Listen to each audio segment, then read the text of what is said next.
কষ্ট যদি তুমি বন্ধু বুঝতারে, দূরে দূরে না থাকিয়া কাছেতে আসিতা বন্ধু রে। এত সুন্দর টোটো চালাচ্ছে, তাও বাংলার পাঁচ মুখটা। আরে তুমি বুঝবে না, তুমি বুঝলে তো হয়ে যেত। চুপ করে তো তুমি, আমি সবই বুঝি।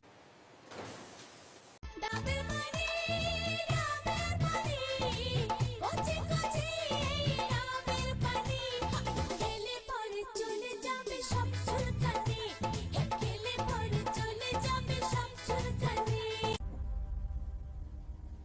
তুমি প্রেম করবা কিন্তু এসব করবা না, তা কি হয় মাম্মা?